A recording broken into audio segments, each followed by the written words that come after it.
Greetings and salutations. It is I, Mr. Nothing, the museum curator of the weird and the strange, and the host who might be a Kungfu martial arts master. Welcome back to Around the Weird, a booktube channel where I talk about all the unusual and out of the ordinary literature that I have found in my travels.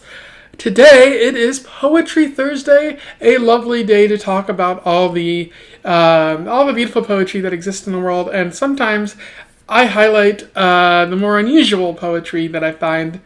Today I wanted to talk about a poem from a Vietnamese American poet that is about Kung Fu and Barbie dolls and the preference of one or the other. I'm talking about Chinese female Kung Fu superheroes by Teresa Mei Chuc. For those that don't know, Teresa Mei Chuc is as I mentioned before, a Vietnamese American poet. She was born shortly after the Vietnam War started, and she spent some of her life in a bunker in Saigon before being given asylum. Her and her mom were given asylum to go to Pasadena, California, live their life there. And her father, unfortunately, remained behind in a re-education camp, which is never good. I don't know if he ever got out, but hopefully he did. And that's some of that's shown up in her poetry, talking about Vietnam, the war, and the effects of her having to leave and being an immigrant in America.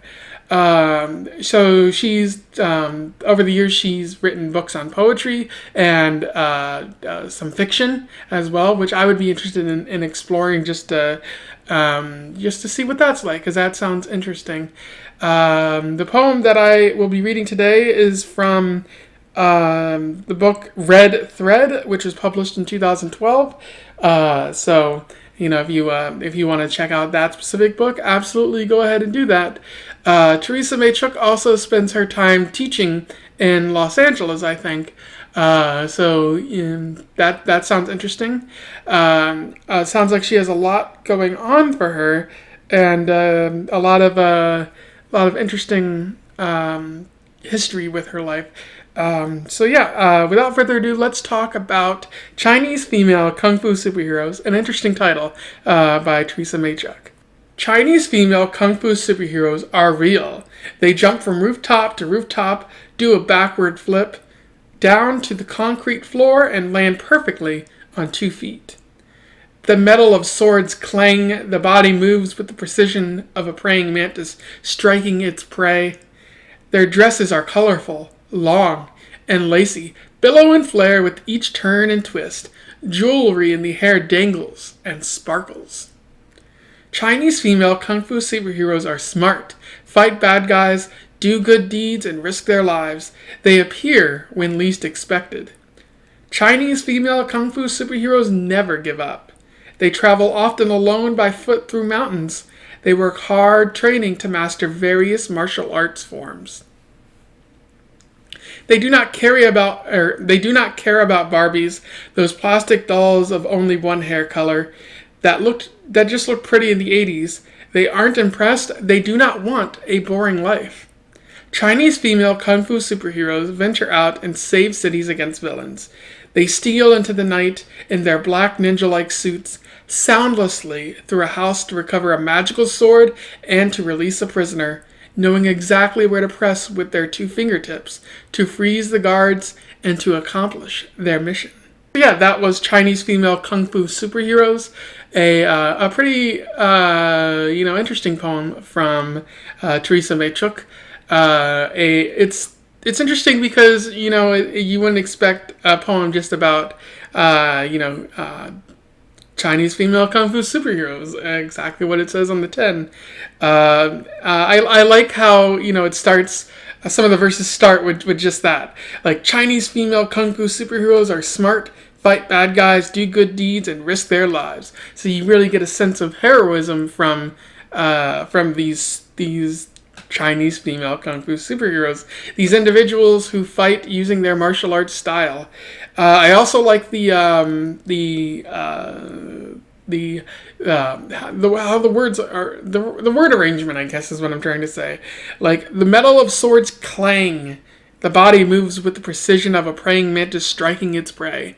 So very visual. You see, you get an image of your head of how these women are fighting, and in movies or whatever medium they're being depicted in. But you can also kind of get a sense in this poem that it's not just about the superheroes, the fighters. You get a sense that this might be more personal to the narrator, especially with the second to last verse. They do not care about Barbies, those plastic dolls of only one hair color that just look pretty in the 80s. They aren't impressed. They do not want a boring life. And so what I get from that is that this might be about representation, especially for Teresa Mei Chuc. As I mentioned before, she is Vietnamese, and as you can kind of see, like, the Barbie doll isn't very representative. Lately, it's Mattel has tried to diversify Barbie and make it accessible to people from all cultures. But prior to the 2000s, that wasn't really the case. Barbie was white. She had blonde hair, and she appealed to a very specific subset of the American population, often white girls. And even then, I wouldn't say that too many little white girls were pleased with Barbie, because they eventually outgrew it, or maybe dolls weren't their thing. And I can especially see how for a young Teresa Mei Chuc that would be very appealing. It doesn't represent who she is, especially as an immigrant.